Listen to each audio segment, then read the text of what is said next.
pessoal do nono ano, estamos aqui para mais uma videoaula virtual e o assunto de vocês hoje se inicia no livro de artes, capítulo 6, Novos Sons. Tema bastante interessante que tem muitos detalhes para que nós possamos aprender um pouco mais sobre a nossa cultura e os períodos onde a cultura mais se fervoreceu no planeta. E um deles foi o período moderno ou modernismo. Sim, claro, esse período trouxe totalmente inovações em todos os ramos, não só na cultura, mas também a chegada da indústria, a produção de grande escala, automobilística, o cinema de Charlie Chaplin, né? Tem até um filme muito interessante que é Os Tempos Modernos. Você representa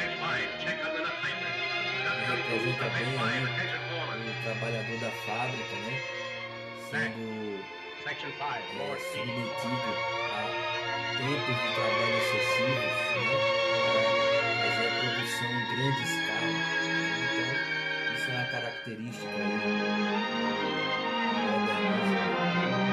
Fora isso, nesse período do século XX acontece duas grandes guerras, né? A Primeira Guerra Mundial, que em 1918 ela está por ali, né? Começa, e a Segunda Guerra Mundial, que acaba em 1949. Então são duas guerras que o planeta passa. E aí você tira mais ou menos a conclusão das mudanças que tem por vir no planeta. Mas, como o assunto de nosso interesse aqui é música, e na música não foi diferente. Na música houve transformações muito grandes. A primeira delas, com certeza, foi o aparecimento da música atonal. Isso aqui, ó. Atonal, através de um grande compositor chamado Arnold Schoenberg. Esse cidadão mudou completamente o modo de se ver música. Ele passou a compor música nas 12 notas das escalas. Por que 12? 7 naturais, mais 5 alteradas, tanto sustenido ou bemol. Lembra das notas enarmônicas escritas diferentes, mas que têm o mesmo som. Então, juntando essas notas naturais com as notas alteradas, surge aí uma escala com 12 notas. E Schoenberg, ele usou dessa escala para compor as suas peças, né? No início desse vídeo, eu toquei duas formas diferentes. A primeira forma é o dodecafonismo. Olha aí, são 12 notas. E a segunda forma, eu toquei na forma normal, a forma tonal, né? Que soa melhor os nossos ouvidos. Nossos ouvidos estão mais acostumados. Mas Schoenberg, ele mudou completamente a forma de se tocar, de se pensar. Tudo derivado do período moderno. Então, a arte também mudou. Não só na música, na pintura, na poesia.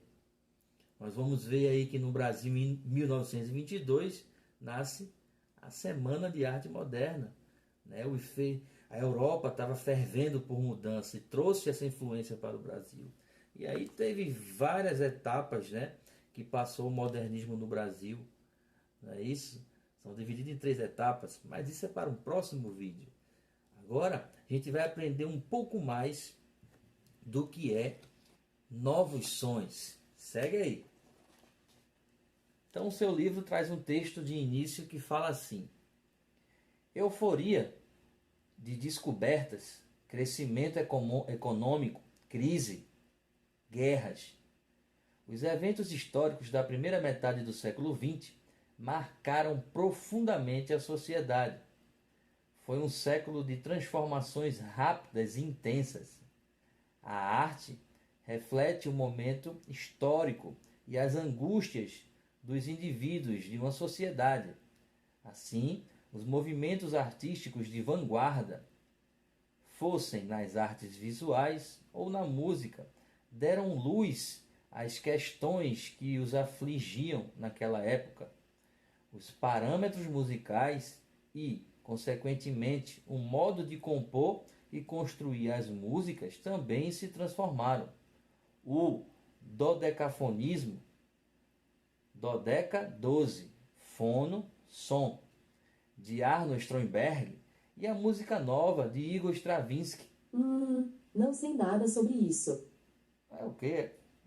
Trouxeram uma reflexão sobre uma realidade complexa, modificando os padrões acadêmicos anteriormente seguidos. Então volta aqui para mim. Então ele acabou de lhe mostrar que com certeza absoluta podemos dizer que a mudança foi brusca. Foi algo muito rápido que se mudou, principalmente no período pós-guerra, né? Onde o mundo precisa se reerguer rapidamente e se reinventar. Então, na sua página 40, ele traz aí uma imagem bastante interessante do artista plástico Wisław Kałdyski. Ele tinha uma relação com Arnold Schoenberg, né, muito próxima. Então, veja aí no quadro, que eu vou colocar na sua tela esse quadro, que ele traz aí um quadro com um fundo preto, né, com gravuras bem coloridas, né? Então, perceba que aí, se você olhar direito, dá movimento, né, a arte. Uma coisa meio que organizada de forma bem diferente do padrão anterior visto na pintura, né? No período romântico ou clássico, que antecede aí o período moderno, nós tínhamos uma regra a seguir, uma estrutura básica. Agora não. Agora a regra existe, mas está de forma desordenada, onde essa questão de desordenação forma conteúdos ordenados. É isso que a música de Arnold Schoenberg ele tenta passar. Ele usa as 12 notas musicais para compor suas músicas. Não tem um padrão a ser seguido, não tem uma regra definida, não é isso? Agora é muito interessante, tá bem? E ele também lhe traz na página 41, que aí ele vai falar o conceito de música clássica. A gente sabe que o período clássico foi um período que existiu culturalmente. Só que ele está se referindo aqui à música clássica. E ele fala assim, ó a leitura. Música clássica. A expressão música clássica surgiu no início do século XIX, relacionando-se ao período compreendido entre 1750 e 1810, durante o qual foram criadas novas formas de música instrumental, como o concerto, a sinfonia e a sonata. A nomenclatura também está relacionada à música erudita, ou seja, a um tipo de música que é fruto de um estudo formal e registrada em forma de partitura, para poder ser reproduzida de maneira precisa. Desse modo, abrange diversos períodos musicais, não só o clássico. Nos períodos anteriores ao clássico, a música esteve atrelada aos poderes da igreja ou da nobreza e geralmente registrada aos mosteiros. A mudança ocorre no período entre 1750 e 1810, quando a música passa a servir ao deleite e à apreciação, né? Desvinculando-se dos cultos e passando a ser ouvida e não dançada. Conforme igreja e nobreza perdiam poder por conta de grandes revoluções como a francesa, as guerras napoleônicas, o excesso, a cultura se ampliou e começou a surgir concertos públicos. Volta aqui para mim. Foi nesse período também que começou a surgir os teatros. Não existia teatro, era tudo atrelado à igreja. Então os teatros, que até hoje a gente tem esse formato aí, que não é, claro, desse período, que a gente sabe que surgiu na Grécia, Mas foi nesse período que as salas de concerto, que aqui no nosso caso de Recife, a gente tem o Teatro Santa Isabel, né? Que é um projeto holandês, né? Tipo projeto europeu, né? Um teatro bem feito, bem estruturado, com acústica bem feita, né? Para audição de música instrumental. Certo? E ele segue seu texto. Entre 1810 e 1910, a liberdade conquistada no período clássico se expandiu e os artistas começaram a usar um maior número de instrumentos, vozes e movimentos em suas composições. Os instrumentos passaram por uma evolução tecnológica, tornando-se mais fáceis a serem tocados. Essa modificação permitiu a organização dos instrumentos em uma orquestra, que pertence até os dias de hoje. Volta aqui, viu aí que interessante? Então, esse período clássico, ele marcou a história não só pela beleza dos seus quadros, pela beleza da música que ele trouxe, né? Mozart fez parte desse período, Haydn, né? Um grande compositor de sinfonias. Ele teve essa revolução também nos instrumentos, né? Antigamente, os instrumentos antes deles eram meio que robustos, né? Assim, feito artesanalmente.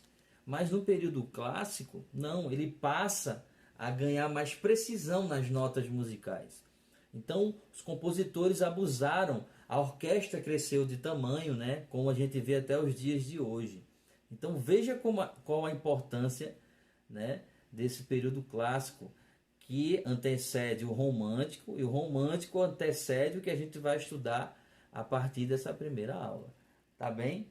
E aí, ele chega na música do século XX. Olha como o seu livro diz.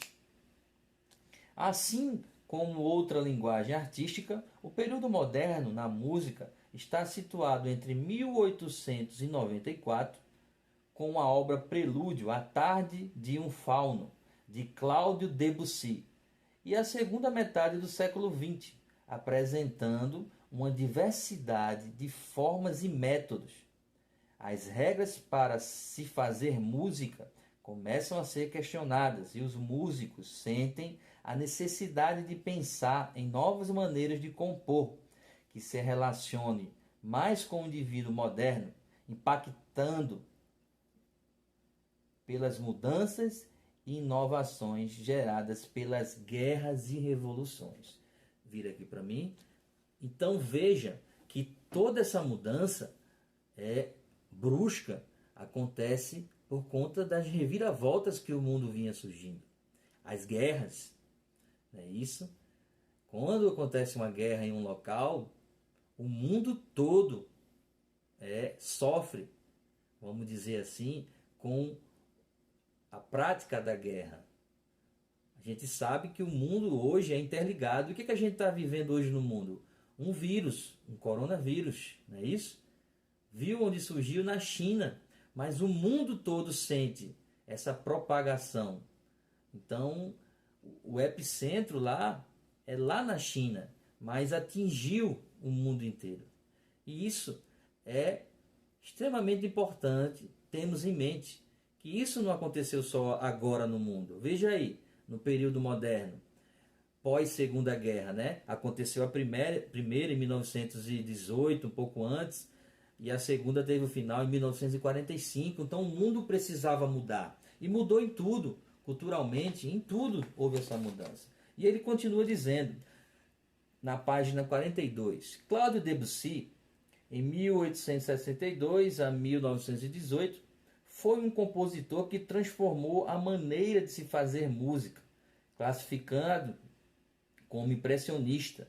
Por alguns teóricos, ele usava os seus quartetos de corda uma sensação de acordes isolados e não em sequência, como seria na composição tradicional. Essa maneira de compor com elementos isolados foi comparada com as pinceladas impressionistas. Maurício Ravel, em 1875 a 1937, também considerado um compositor impressionista, foi influenciado por Claude Debussy.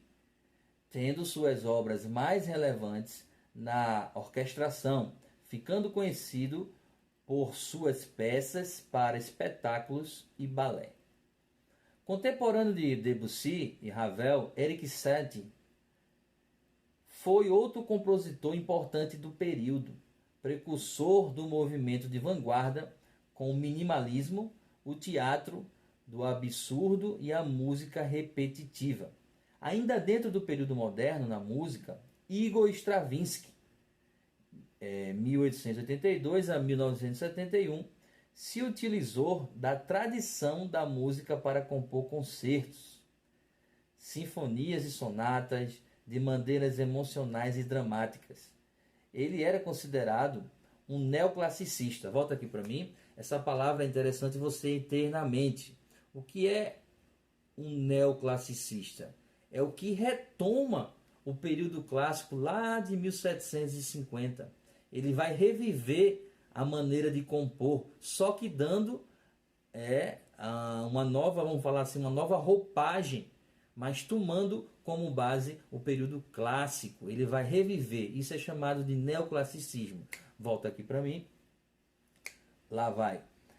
Para prestar tributo a mestres da música clássica, como Johann Sebastian Bach, né, que viveu em 1685 a 1750, e Peter Tchaikovsky, em 1840 a 1893. Outro compositor que fazia parte da vanguarda daquele período é John Cage. Lembra desse nome? Volta aqui para mim. Aquele que fez a experiência em uma sala fechada para ver se conseguia descobrir o silêncio absoluto. E ele percebeu que escutava o seu corpo, estando totalmente em silêncio, né? Volta para o texto. Viveu entre 1912 e 1992, que incorporou o público em suas composições. Então a gente vai ficar nesse trecho, paramos aí na página 42, mas temos muitos detalhes ainda para conversar na nossa aula online, presencial. Então não deixe de aparecer, porque isso é de extrema importância. Assistir o vídeo, tirar as dúvidas na aula online e aprofundar mais os conhecimentos. Vou ficando por aqui. Fiquem com Deus e até um próximo encontro virtual. Eco, toca uma música clássica. Tudo bem. A rádio Classical Piano no Amazon Music.